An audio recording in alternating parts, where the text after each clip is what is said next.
Barrel or Not. Number one is coming at you from the listener line. So here we go. Yo, what up, Chaz? What up, David? This is a call for the grit.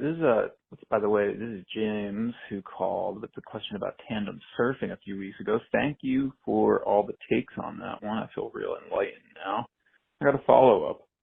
What do you think about putting a sticker on your car from a break that you don't live near? Like the other day, I was at the beach and I saw a guy with his car. He had like a sticker from his favorite shop in Puerto Rico, but he's in Jersey, and I'm wondering, barrel or not, putting a sticker on your car from a shop real far away.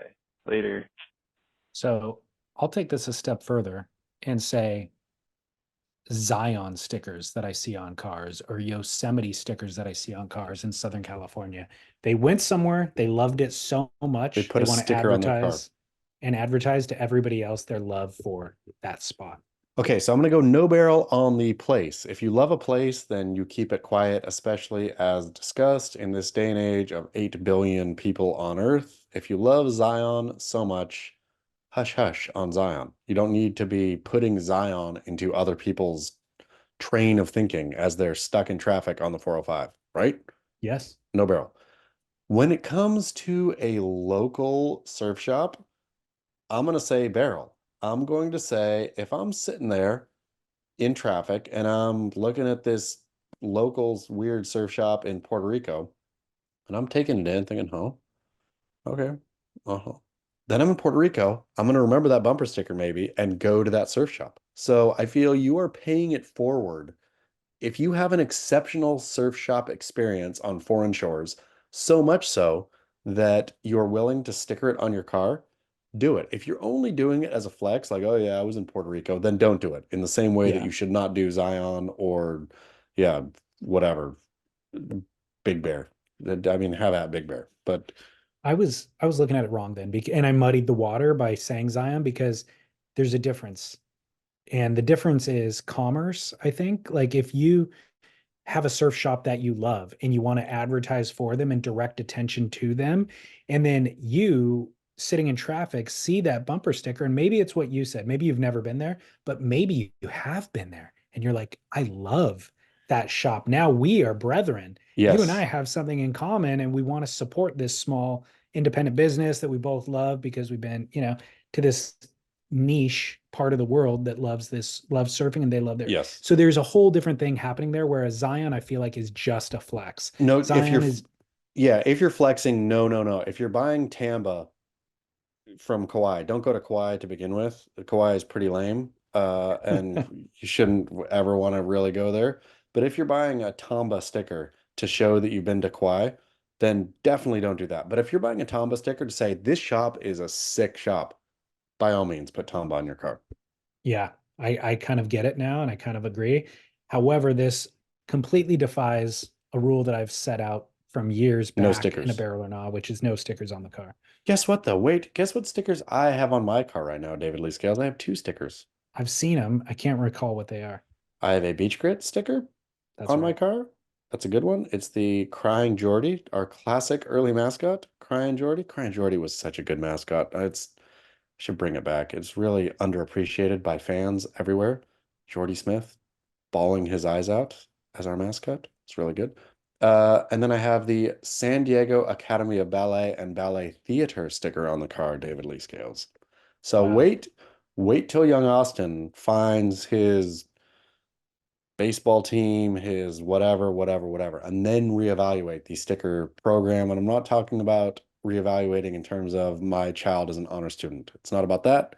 It's about like the institutions that sort of fertilize young Austin. Then you think, okay, that's what I think. I gotta pay it forward here because Hemi is getting something real serious out of here. And if any parent sees this and are wondering, like, unlike surf, more the merrier. Got to support it. Exactly. Well, I have a new mascot for you to replace the crying Geordie with, Gimme. John Daly. Oh, it's so true. And it has to say John Florence under it or something Yeah. like that. It needs to be some tie together. Yep. That's good. Yeah, something along those lines. Workshop that a little bit. Barrel or non number two, not paying the meter for parking at the beach. I'm a gambler by nature, except for when I'm in Vegas. Except even this gamble is like you're gonna lose. Beach towns, that's the one thing they know people are gonna do. So you can go like kind of deep LA and roll the dice. You can go anywhere there's a parking meter, they think this is a valuable parking spot. So likely there's going to be a parking made circulating, meter maid circulating. The beach, they don't only have one, they have like five going laps. And so if you really want a ticket, then don't feed the meter. But you know you're not going to get a ticket. And if you don't get a ticket one time, you're going to get a ticket the next time.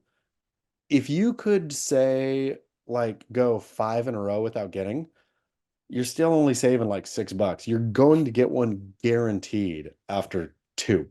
Well, So it's just not worth it. I guess it does depend on the city because a listener who wrote this said, I've surfed 10th Street in Huntington Beach uh, quite a bit and I never pay for parking. I haven't for years.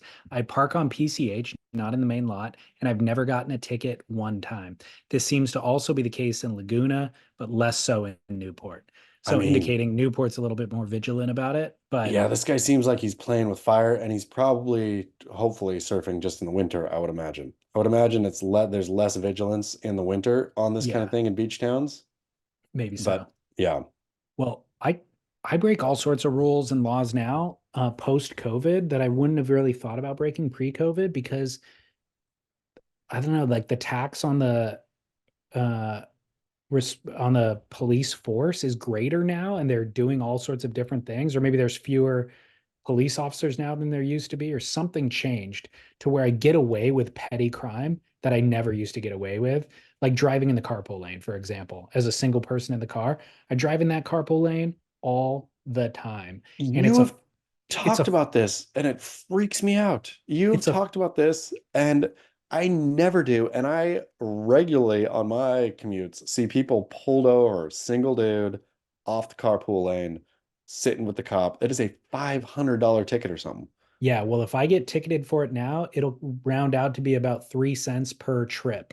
You're fine now. You're good. Yeah, It's worth it now. yeah, I'm way past the point of this is profitable for me. But I guess it might just depend on county and city. I mean, I don't know.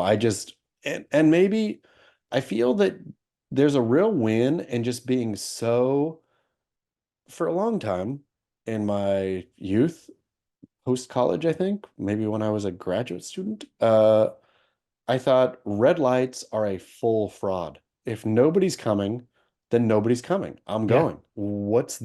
Like, why am I sitting here? I can look both ways and see nobody coming. I'm wasting my time, wasting everybody else's time. I'm going. Like, screw this. Uh, I did that a bunch and then woo, like got pulled over in Buena Park. It was a well, you got too confident in it and you weren't being vigilant enough and looking for police officers. I guess so, but like that's what happens, right? But that's the Yeah, kind of cockiness you have to have because if you're rocking carpool, it's too late by the time you see the police officer. By the time you've seen the officer, he's seen you, and there's certain ones that hawk that carpool thing. So it's eventual, right? Like the cockiness though is what gets. I ran a lot of red lights in those years, and that was fun. And then the cop was laughing when he came up to the window so hard. He was like, "What were you doing?" I was like, "Well, I didn't see anybody." And he just laughed and wrote me the ticket, and that was it. yeah. I mean, I implemented that same exact rule too with red lights. When there's nobody around, it's not a risky move at all. In No, fact, I would argue it's more risky sitting there like a in the middle of the road waiting. Somebody might come up and hit you you're if easing they're not paying traffic. attention. Everybody's Yes, moving one up in line by you taking the initiative and moving forward. there's nobody around. I could see clearly both ways. Boom, I'm going, especially at a left turn, or I just need to make a U-turn right here, whatever.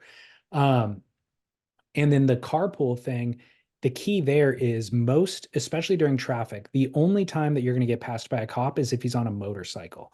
And he has to be looking ahead of him. He's paying attention to a bunch of different things. He does not have time to glance. First of all, my windows are tinted. So he doesn't have time to get past me and then look back through the windshield over his shoulder. He's got to make sure he doesn't crash his motorcycle or somebody doesn't pull out in front of him.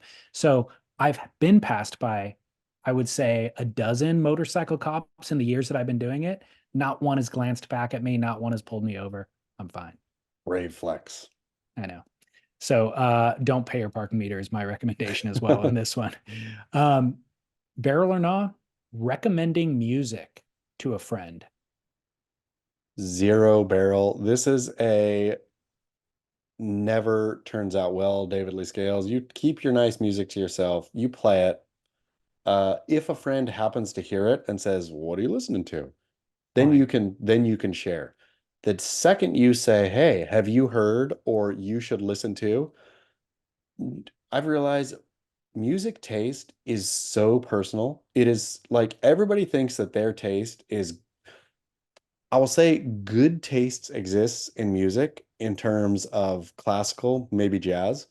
Then you can have good taste. You can have a finer tuned ear to hear, like I've been listening to a bunch of Stravinsky, like more and more complex kind of Stravinsky, just to learn, not saying that but you understand how the cheeseburgers of my youth, right? Like, and now I'm eating more complex food. And you don't like eat it right away and say, "Yum, this is good." But you sit with it and you soak Yeah. it in and you realize that complexity is something, right?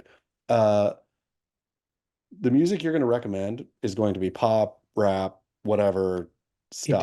It doesn't even matter what it is, because even if you recommend Stravinsky to somebody, they're not ready to ingest it. Totally. But at least then I can say the weight of history says this is good.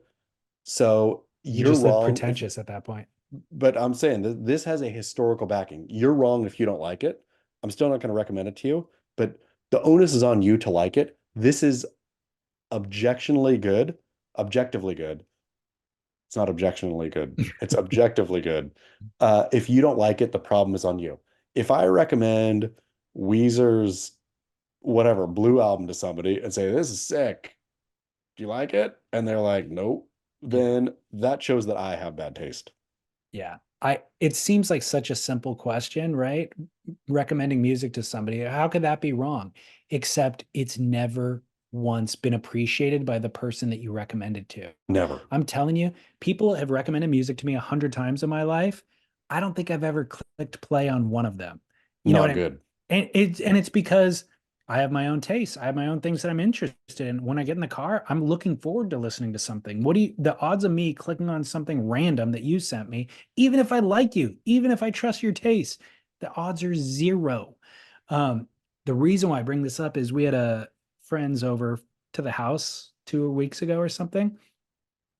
And the guy's like, "Hey, have you heard the new blah blah whatever album?" And I'm like, "No."